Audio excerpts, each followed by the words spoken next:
Capítulo 12. O Livro das Memórias.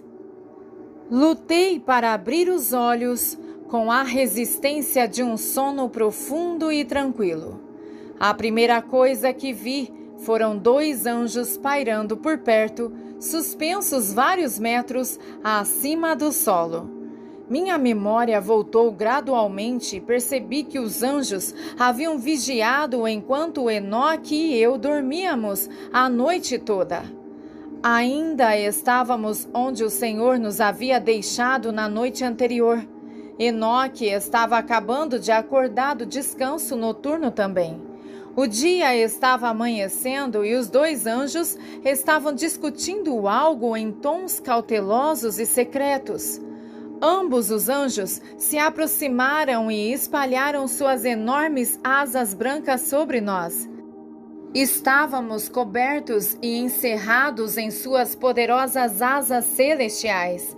Protegido dentro desta catedral angelical, eu me senti transportado para um reino espiritual que superava as restrições da carne. Um dos anjos tirou algo de debaixo de seu manto e entregou-me. Parecia uma espécie de instrumento para escrever, mas era diferente de tudo que eu já tinha visto antes. Era feito de ouro polido e brilhante e media aproximadamente 30 centímetros de comprimento. Ele tinha a forma de um tubo cilíndrico oco que era aberto em ambas as extremidades. Simplesmente segurá-lo em minhas mãos criava uma sensação de inspiração e o peso do metal dourado me fez pensar no peso da glória incrível de Deus. As coisas que você está prestes a ver e ouvir, você deve escrever e registrar, disse o anjo. Estas palavras espirituais devem ser escritas para que, quando você retornar desta cidade, você possa declarar a revelação. Ver Jeremias 30, versículos 1 e 2 e Abacuque 2, versículo 2. Eu esperava receber algum tipo de papel ou pergaminho para escrever, mas não apareceu nada. Vendo minha confusão, o anjo falou novamente. Este instrumento de escrita também é um pergaminho. Conforme você escreve com esta caneta dourada, as palavras serão gravadas no interior de sua superfície cilíndrica. Subtítulo: Caminhando no Tempo. Me senti revigorado pelo descanso noturno e estava na expectativa para explorar a igreja que estava à frente no horizonte. Mas eu sabia que Enoque e eu não poderíamos nos mover deste local a menos que o Senhor nos liberasse para ir. Os anjos pareciam estar esperando por algum tipo de sinal. Finalmente, eles baixaram suas asas arqueadas e se moveram em direção à estrada, acenando para que os seguíssemos. Eles não falaram, mas eu sabia que tínhamos recebido a aprovação do Senhor para prosseguir. Mostra-me a tua igreja, Senhor, eu orei. Deixe-me ver sua noiva como você a vê. Partimos na mesma direção em que viajávamos ontem, longe da floresta da decepção, em direção ao horizonte brilhante. Mesmo sendo esta a mesma estrada que havíamos percorrido no dia anterior, algo a transformou durante a noite. Não havia intercessores nela agora e tinha uma qualidade notável e sobrenatural sobre ela que nos permitiu viajar através da história conforme a atravessamos. A estrada era como uma linha do tempo em tamanho natural, com os anos e séculos servindo como marcadores de milhas.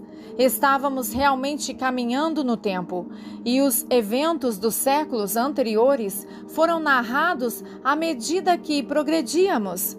Demoramos apenas alguns minutos para cobrir anos enquanto caminhávamos. Estávamos viajando pela história desde os dias atuais até o nascimento da igreja. O Senhor apareceu de repente na estrada, bem à nossa frente. Ele estava carregando um livro muito antigo e lindamente encardenado.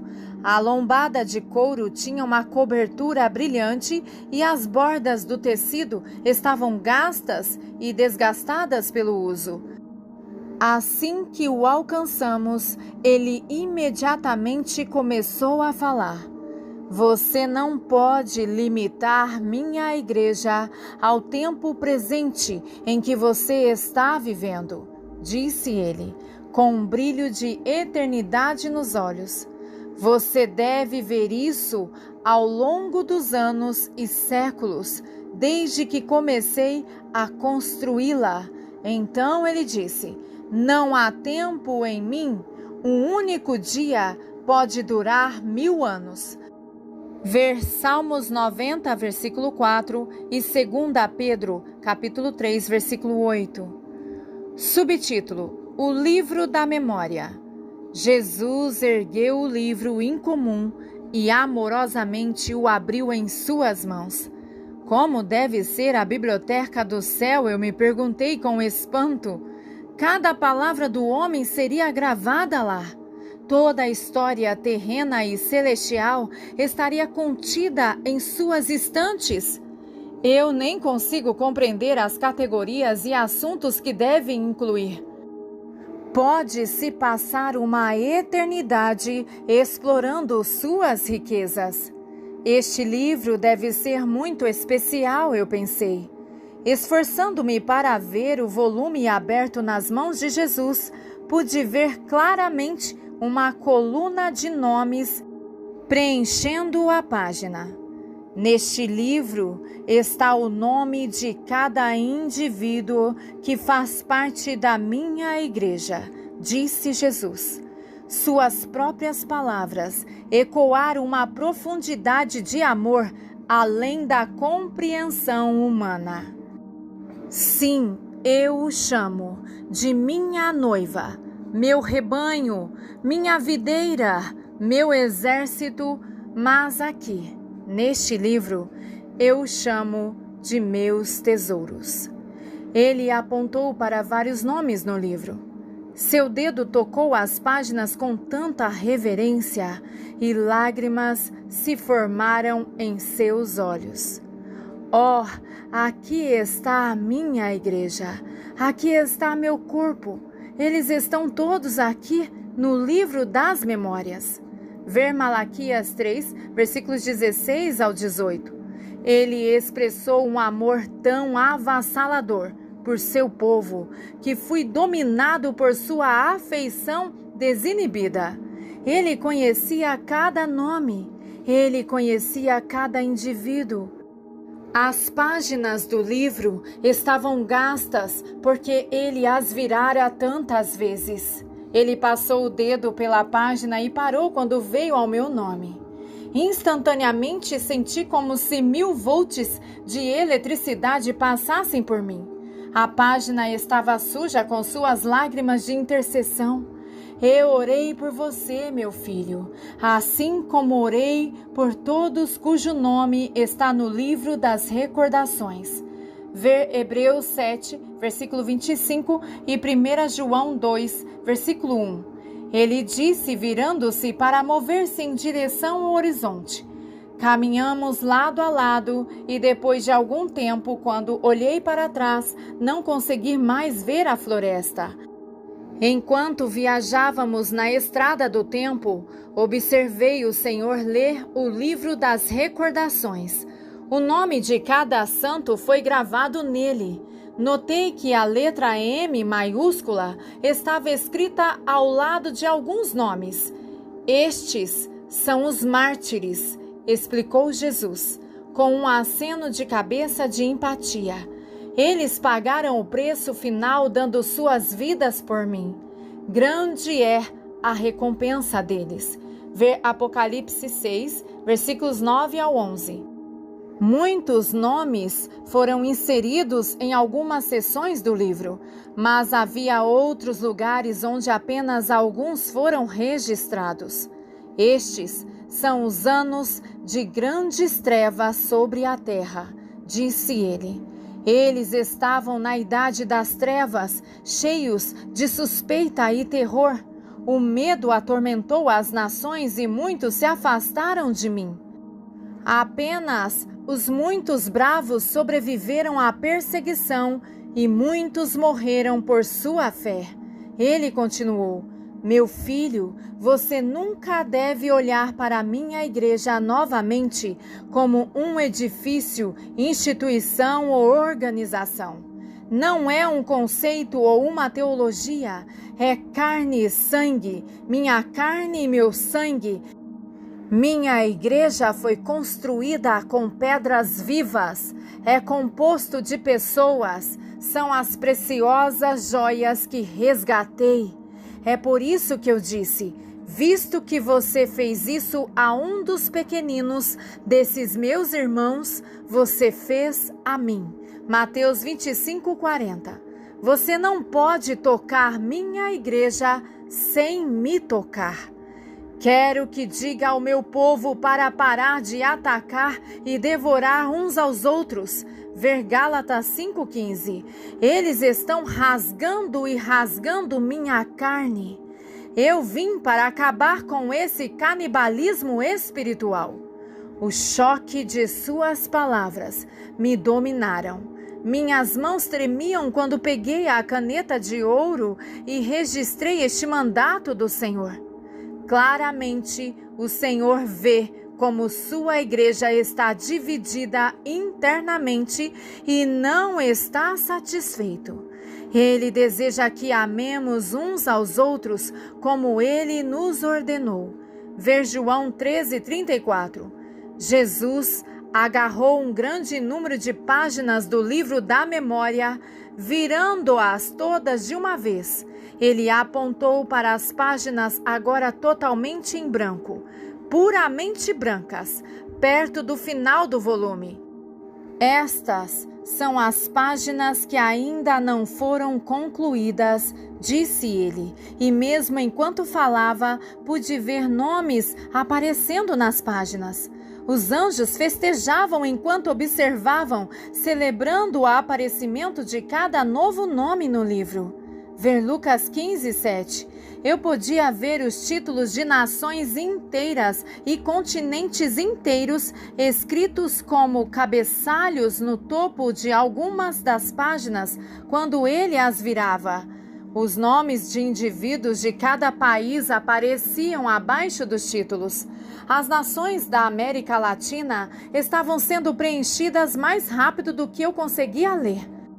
Paramos de repente no meio da estrada. A imobilidade me deu uma oportunidade de notar que, ao lado de cada nome no livro da memória, as iniciais daqueles que oraram, testemunharam ou trouxeram aquela pessoa para o reino do Senhor aparecerem. O Senhor registrou cada oração e o nome de cada trabalhador ao lado do indivíduo redimido. Alguns plantaram, alguns regaram, mas Deus trouxe o crescimento. Ver 1 Coríntios 3, versículos 5 ao 9. Muitas páginas não numeradas ainda estavam em branco. Obviamente havia muitos outros nomes ainda a serem adicionados ao livro. A maior colheita ainda está por vir, ouvi o Senhor dizer. É por isso que eu trouxe você aqui. Você deve dizer à minha igreja que o tempo para a maior colheita está próximo, está aqui e agora. A terra inteira está em agonia de julgamento e libertação. Estou chamando a colheita. Você deve dizer aos meus trabalhadores que agora é a hora. Ver Mateus 9, versículos 37 ao 38. Subtítulo: Fogo na mão. Peguei a caneta dourada e anotei cuidadosamente essas instruções. No momento em que comecei a escrever as palavras de Jesus, fomos elevados aos lugares celestiais no Espírito. Eu podia ver o Senhor suspenso no espaço sideral acima da terra. O Senhor de repente se voltou para a terra. Sua mão continha uma bola de fogo incandescente, o fogo do seu Espírito Santo. Línguas douradas de chama saltaram de sua superfície brilhante. Ele o arremessou contra a terra com grande poder e atingiu os trabalhadores que ele estava chamando para a colheita. Ver Atos 2, versículos 3 e 4. A força e o poder disso me abalaram. Estou capacitando meus trabalhadores para a colheita do tempo do fim. Ele gritou. Veja Hebreus 1:7. Ele pegou o fogo em sua mão e o lançou uma segunda vez. Quando ele balançou seu braço, línguas de fogo avançaram, separando-se em milhares de pedaços. Ele jogou este fogo ardente em todas as direções. Ao atingir a terra, as pessoas que foram atingidas foram incendiadas com poder explosivo para serem suas testemunhas. Veja Atos 1:8. Este é o fogo do meu avivamento. Ele gritou. Parte do fogo já se manifestou por meu propósito divino, em lugares específicos que eu escolhi. Mas logo meu fogo cobrirá toda a terra. Nenhuma nação, tribo, língua ou povo será intocado pelos meus seres ardentes. Estou enchendo minha igreja com o fogo do meu espírito. A grande colheita logo será manifesta. No espírito, pude ver a América do Norte com labaredas de fogo saindo de apenas algumas cidades. Então, de repente, toda a costa leste estava brilhando em um vermelho brilhante e amarelo dourado. Minha visão foi ampliada e pude ver a América do Sul em chamas vermelhas. O Senhor disse: estou prestes a soprar no fogo do avivamento que acendi. Começou como uma faísca, mas agora cobrirá a terra. Estou liberando meus trabalhadores para a colheita. Eu podia sentir a paixão do Espírito Santo me compelindo a orar onde o fogo estava queimando.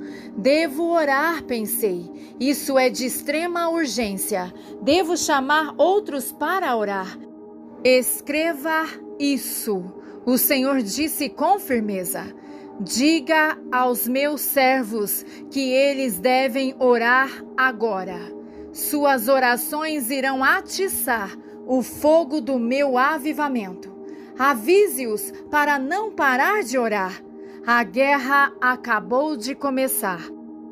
A vitória pode ser conquistada, mas a batalha será travada de joelhos no lugar de oração.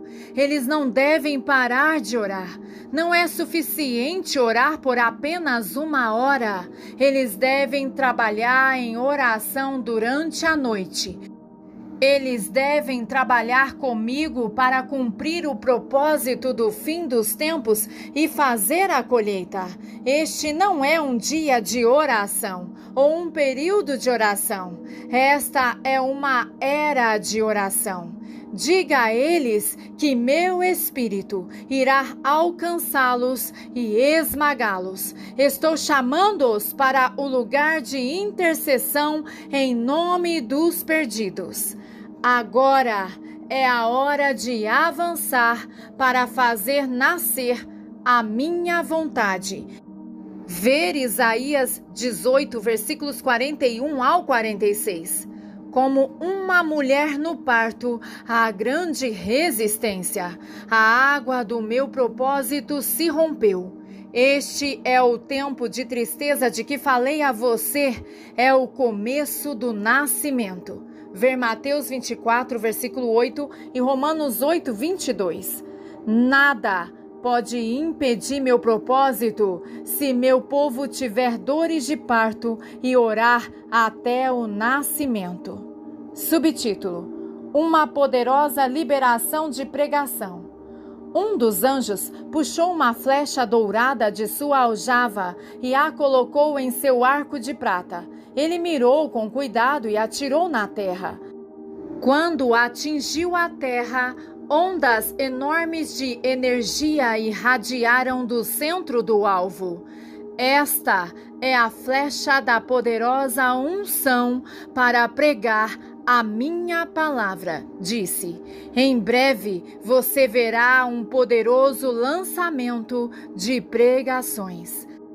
Ver Marcos 1,14 e 1 Coríntios 1, versículos 18 ao 21. Esse poder será descarregado de modo que cidades inteiras cairão prostradas quando a minha palavra for proclamada. Vou colocar o julgamento na boca dos meus profetas e pregadores. Tanta convicção virá sobre as pessoas que elas chorarão e se arrependerão por dias, incapazes de sair do lugar de convicção ao ouvirem minha palavra.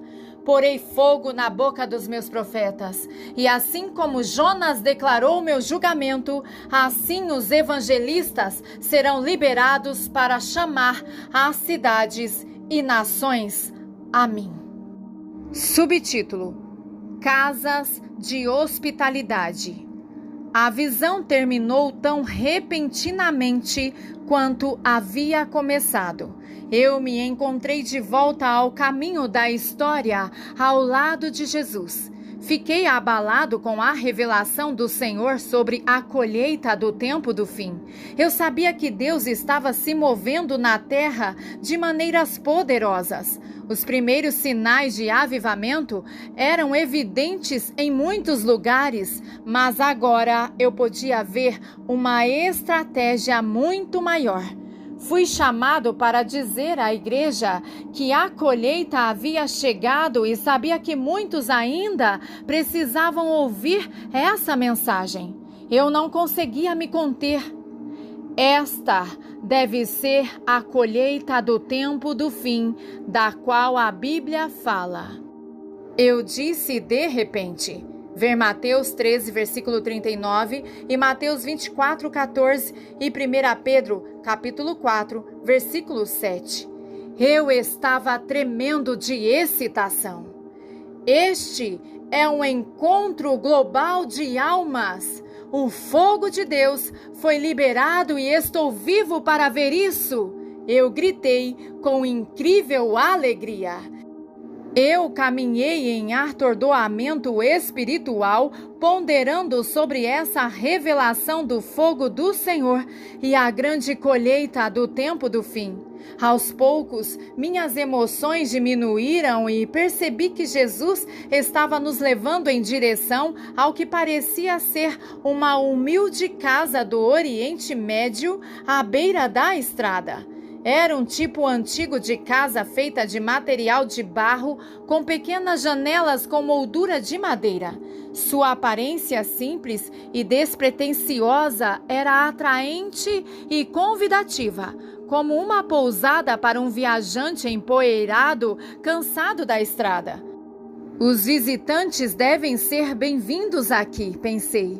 Os proprietários devem ser pessoas muito simpáticas.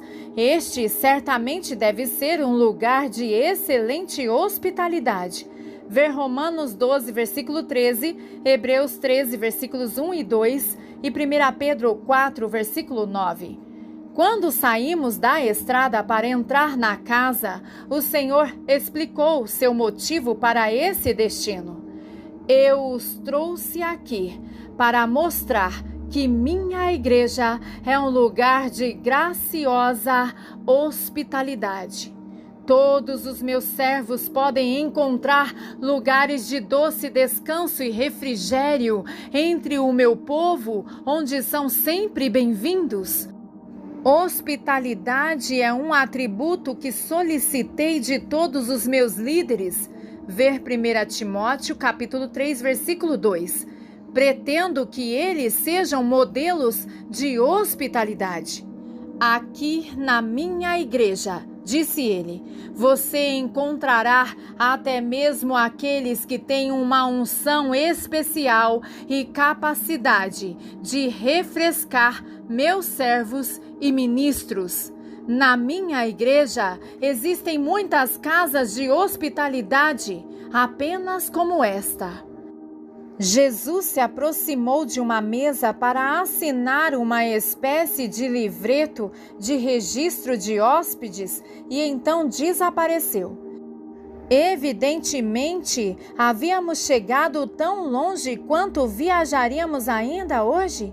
Sentando-me em uma grande poltrona para descansar da jornada do dia, percebi algo diferente agora sobre a caneta dourada que carregava. Estava inscrito no interior do cilindro. O que eu havia escrito no espírito foi gravado na superfície interna do instrumento de escrita.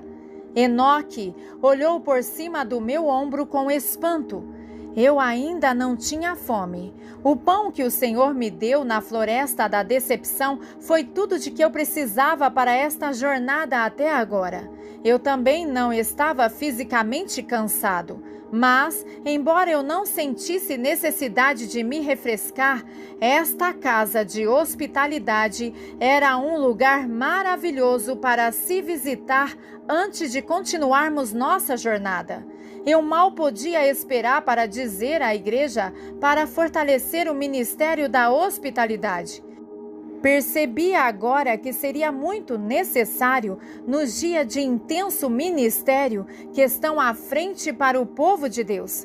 Olhando com mais cuidado ao redor da sala confortável, percebi uma fechadura, uma combinação sobre a mesa ao lado do livro de visitas.